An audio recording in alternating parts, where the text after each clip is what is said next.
நம்ம பேச போகிற டாபிக் வந்து it's called as syndets. So I don't know if நிறைய பேர் வந்து இந்த பேர் கேட்டிருக்கீங்களா என்னன்னு தெரியாது. சிண்டெட்ஸ் வந்து it's otherwise called as synthetic detergents. They are not equivalent to something which is a soap, but they work like how soaps or any sort of decleansing agents do. But இதோட difference என்னன்னு நான் சொல்கிறேன். அவர் skin pH, that is நம்ம ஸ்கின்னோட ஒரு pHன்னு ஒரு level இருக்குது. So that pH is கொஞ்சம் acidic, which is around 4.5 to 6. நம்ம harsh soaps வந்து என்னன்னா they are nothing but alkali salts. Okay, so they have a high alkaline content of about 9 to 11. நம்ம Syndet bars ஓட pH வந்து is about maintains around 5.5. so skin பொறுத்த வரைக்கும் we have mainly வந்து this acts as a barrier. நம்ம skinோட topmost layer is like a barrier. okay, now அதில் main 3 barrier contents இருக்குது. ஒன்று chemical barrier which is called as acid mantle.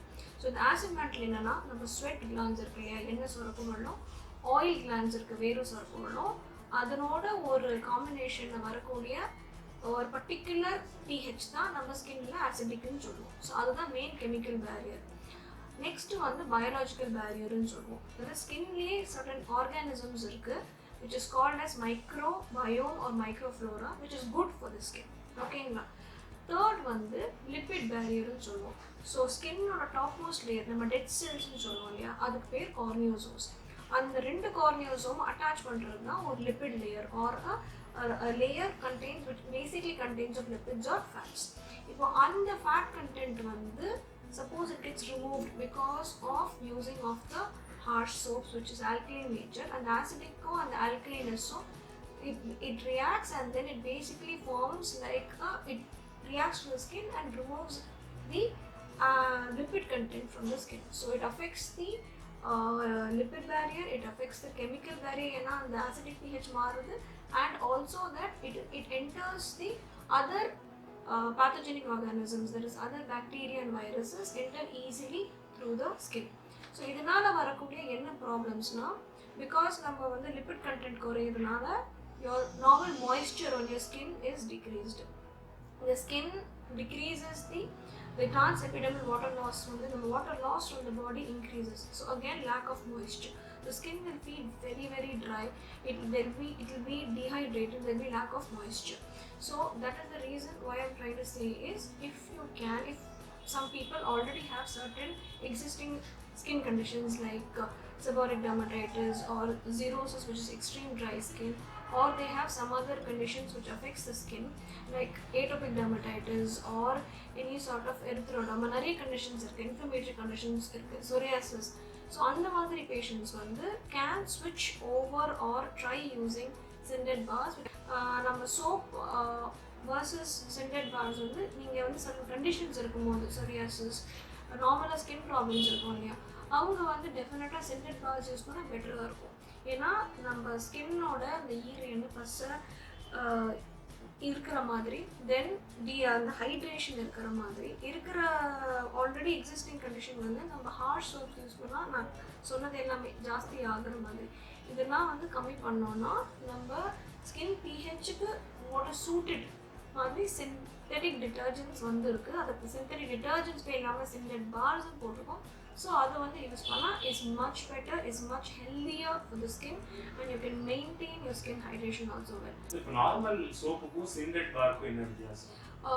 So வந்து the make of the soap is and alkali salt. ஒரு normal soap வந்து pH வந்து 9 to 11. So இது வந்து it is very very alkaline. நம்ம skin pH acidic. So என்றைக்குமே ஆல்கலைனும் அசிடிக்கும் மிக்ஸ் பண்ணாங்கன்னா நம்ம வந்து இருக்கிறது வந்து it will just form a salt and it will try to get removed when we use a water. So water will be the cleansing agent. Versus நம்ம detergent, synthetic detergents use பண்ணோம்னா the pH is the same as that of the skin. So react ஆகாது.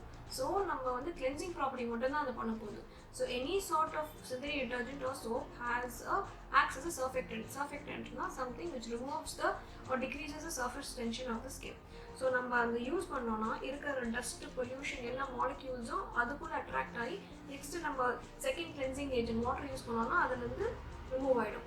So இதில் வந்து எப்படின்னா synthetic detergents வெறும் அந்த action மட்டும் பண்ணும். டர்ட் டஸ்ட் எல்லாமே அட்ராக்ட் பண்ணி வாட்டரோட நம்ம கிளென்ஸ் பண்ணி எடுத்துருவோம். So that is double cleansing. Soaps என்ன பண்ணோம்னா சர்டன் சோப்ஸ் வந்து they do this particular action but also that they react to the skin and can aggravate the existing skin conditions. So இது compare பண்ணிங்கன்னா moisture content பெட்டராக function infections ஜாஸ்தியாக வராமல் நம்ம hydration கரெக்டாக இருக்குது அண்ட் எக்ஸிஸ்டிங் கண்டிஷன்ஸ் ஜாஸ்தி வாசன் ஆகாமல் பார்த்துக்கிறதுக்கும் also syndets work very very good. Syndets வந்து நிறைய பிராண்ட்ஸ் அவைலபிளாக இருக்குது. நான் பர்டிகுலர் பிராண்ட் அப்படின்னு சொல்ல வரல. SYNDET நீங்கள் சிண்டெட்ஸ்னு கேட்டாலே நிறைய பிராண்ட்ஸ் அவைலபிளாக இருக்குது. டெஃபினட்டாக அவைலபிலிட்டி நான் கேட்டுட்டு அவைலபிள் அண்ட் ஆன்லைன் ஆல்சோ. இதில் வந்து நிறைய கண்டென்ட்ஸ்லாம் இருக்கும். ஸோ லைக் நிறைய பேர் வந்து தே ஃபீல் தட் நிறைய ஹேர் டைஸ் நிறைய நிறைய கண்டென்ட்ஸ் வந்து சோடியம் லாரல் சல்ஃபேட்ஸ் இருக்கும், நிறைய சோடியம் பேஸ்ட் மாலிக்யூல்ஸ்லாம் இருக்குது. ஸோ அதனால தான் the whole concept of the sulfate free products also came about. So it is not that these cannot be used or even soaps cannot be used. See, இப்போ ஒரு சோப்பை நீங்கள் use பண்ணும்போது if it's not harsh on your skin is maintaining well, எல்லாமே is fine. This is not like a rule. But உங்களுக்கு already ஒரு skin problem இருக்குது, already existing dry skin இருக்குது, ஆல்ரெடி உங்களுக்கு வேறு ஏதாவது ஸ்கின் ப்ராப்ளம் இருக்கும்போது this is a better option சொல்ல வரும். சரிங்களா? Same thing for sulfate free. Sulfates will actually basically make your face, like you use it for the hair more in shampoos and all, so it makes the hair more dry and more frizzy. Okay, so you already existing dry and frizzy hair ku sulfates use pannina it makes it even more dry because of certain contents. But sodium lauryl sulfates or in the shampoos are not carcinogenic. It doesn't cause cancer. நிறைய பேர் நினைக்கிறாங்க endocrine அப்நார்மாலிட்டிஸ்லாம் வரும், எனக்கு வந்து thyroid வரும் doctor, எனக்கு இது கேள்விப்பட்டிருக்கோம். அந்த மாதிரி எந்த சார்ட் ஆஃப் எண்டோக்ரைன் அப்நார்மாலிட்டியும் வரலை, எந்த ஜேர்னல்ஸ்லையும் இதெல்லாம் ரிப்போர்ட் ஆஸ் சச் பண்ணலை. பட் ஒன்லி திங் இஸ் இப்போ நீங்கள் வந்து ஒரு extremely dry skin extremely dry scalp இருந்ததுன்னா it's best to avoid sulphate products. But if you have an oily skin, நீங்கள் உங்களுக்கு ஆயிலி ஸ்கின் இருந்துச்சுன்னா or if you have an oily scalp then thrice a week you can use a shampoo which has sulfates in it. But anti-dandruff shampoo or the scalp. So scalp root க்கு மட்டும் நீங்க வந்து sulfates use பண்ணாதீங்க. Hair you can use, no problem. And if you're okay, you've been using all these years, எனக்கு இந்த skin பிரச்சனையும் வந்ததே இல்லை டாக்டர், இப்போ தான் சல்ஃபேட் ஃப்ரீ அப்படி இப்படி like parabens free sulphate free மட்டும் இப்போ வந்துட்டு இருக்கு மார்க்கெட்டில். ஸோ இதுனா that's what I would say. Oily scalp இருக்கலாம், for your hair you use a product like that, it's okay. For the root use an anti-dandruff shampoo. For frizzy and dry hair, if you can avoid it. எந்த மாதிரி condition இருக்கிறவங்க கண்டிப்பா சிண்டெட் use பண்ணலாம்? So conditions வந்து நம்ம psoriasis சொல்லுவோம் இல்லையா, நம்ம செதில் நோயின்னு சொல்லுவோம். ஸோ அந்த நோய்க்கு சின்ன பசங்களுக்கு வந்து ஏட்டோபிக் டெர்மடைட்டிஸ்ன்னு சொல்லுவோம். அலர்ஜினால் வரக்கூடிய சில ஸ்கின் கண்டிஷன்ஸ், ரொம்ப ஒரு கொசு கடிச்சாலும் எல்லா இடத்துலையும் நடுவில் வீங்கிடும், ஃபேஸ்லேயும் கொஞ்சம் அலர்ஜி சேஞ்சஸ் வரும். ஸோ அந்த கண்டிஷன். மூணாவது வந்து vitamin A deficiency. Vitamin A குறைவுனால ஸ்கின் வந்து கொஞ்சம் வந்து தோல் வந்து பாம்பு தோல் இல்லைனா மீன் தோல் மாதிரி செதிலாக வளரும். ஸோ அந்த மாதிரி இருக்கவங்களுக்கு நிறைய இன்ஃபெக்ஷன்ஸ் வரக்கூடிய சான்சஸ் நிறைய இருக்குது. ஸோ அவங்களுக்கு வந்து நார்மல் ஸ்கின்னுக்கு this will be better. Then third வந்து செபாரிக் டெர்மடைட்டிஸ். தட் இஸ் நம்ம டேண்ட்ரஃப் இருக்கு இல்லையா, தலையில் டேண்ட்ரஃப் மாதிரி தோல்லையும் டேண்ட்ரஃப் வரும், ஃபேஸ்லேயும் கொஞ்சம் டேண்ட்ரஃப் வரலாம். என்ன ஃபேஷியல் ஹேர் இருக்கும், பூனை முடின்னு சொல்லுவோம் இல்லையா, அதுலேருந்தையும் டேண்ட்ரஃப் வரலாம், நார்மல் ஹேர்லேயும் டேண்ட்ரஃப் வரலாம். ஸோ அந்த மாதிரி வரக்கூடிய ப்ராப்ளம்ஸ்னால டெஃபினட்டாக வந்து சிண்டெட்ஸாக பெட்டர். ஸோ அதான் இன்ஃப்ளமேட்டரி கண்டிஷன் சொல்லுவோம். எதனால கொஞ்சம் ரெட்னஸ், எதனால கொஞ்சம் ட்ரை ஸ்கின் வருதோ அந்த side of patients from young to old can use syndet bars. குழந்தைகள் வயசானவங்க சிண்டெட் பார் யூஸ் பண்ணலாம். Yes. Children also can use and old age people can also use.